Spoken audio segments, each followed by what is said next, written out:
What is the best protein food source? Do we need meat for protein? Can we be healthy without it? Let's find out. Just to keep things interesting, quick question. Which food has the most protein? Is it beef, hemp seeds, eggs, or peanuts? Assuming same amount, say 1 ounce of each. Beef is about 26% protein, very substantial amount.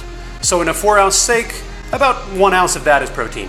Now, if I showed you these 12 foods in order of their protein content, from low to high, and asked you to guess which are animal and which are plant foods, most people would guess something like this.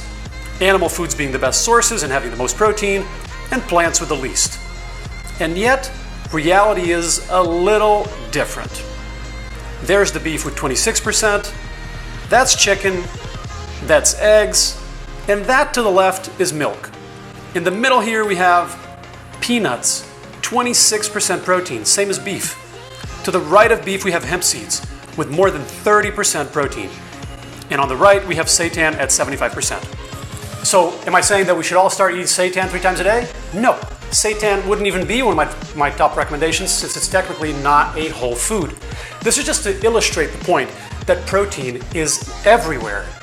All animal foods have protein and all plants have protein. The exact amount varies from food to food. It varies among the animal foods and it varies among the plant foods. But whether you eat animal products or just a variety of plant foods, you're gonna get all the protein you need. And in fact, studies have shown that vegetarians, pescatarians, vegans, and omnivores all comfortably exceed the recommended amounts of protein. So the bottom line is we don't depend on animal products to get protein, and if we stop eating them altogether, we're not gonna just keel over and die of malnutrition. Now, this reality is very surprising to many of us, myself included.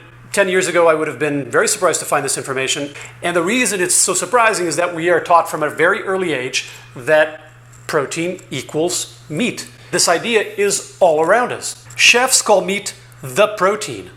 Go to Chipotle, ask for rice and beans. The guy behind the counter will ask you, what about protein? Your plate is already packed with it. Here's another quick example to drive this point home. Let's say I wake up and have a bowl of oatmeal and a peanut butter sandwich. A couple hours later, I snack on some almonds. Lunchtime, lentils, rice, and some broccoli. 1 banana for dessert. How much more protein do you think I need over the rest of the day in order to meet my daily requirements? The answer is 0. The oatmeal peanut butter sandwich, the handful of almonds, and that light lunch add up to 56 grams of protein. That's the daily requirement for the average man. If you're a woman, you've already exceeded your daily requirements by 10 grams. And it's just after lunchtime. Now, if you're very active, you can have a bit more. If you lift a lot of weights, you can have a bit more. And in the example, you still have dinner and whatever meals in between to go, so you're gonna eat more. And that's fine. The example doesn't add up to enough calories for the day. Plus, the protein doesn't get absorbed 100%. We'll get into that in due time. But the point here is just how easy it is to get large amounts of protein. It's everywhere, it's abundant, and it's not a concern. Now, some of you may look at this example and go, oatmeal, lentils, this stuff doesn't fill me up. First of all, it's a lot more filling than you think because it's packed with fiber. But let's say it doesn't fill you up. Great, eat more. That's exactly my point. This is not a lot of food. We didn't have any steaks, no chicken, no fish, no dairy, and yet it's packed with protein. Maybe you don't like one of those foods. Maybe you don't like broccoli or lentils. No problem. Eat something else. Tons of options. You're not stuck with any one food. Now, whether you're trying to reduce your intake of meat or not, I highly recommend everybody eat more legumes. That's things like chickpeas, beans, lentils, peas. They are packed with protein. In fact, they're probably the best protein source in nature. And they're consistently associated with a lower risk of heart disease and longer life expectancy. And we're not eating enough of them. So we really can't go wrong with more legumes in our diet.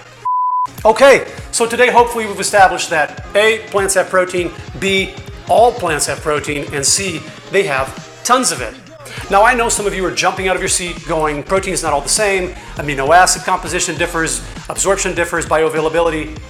Bear with me. We're going to cover everything we need to know over the course of this series. Today, we focus on the abundance of protein in all natural foods. We will continue on the next one, so stay tuned, and I will see you very soon.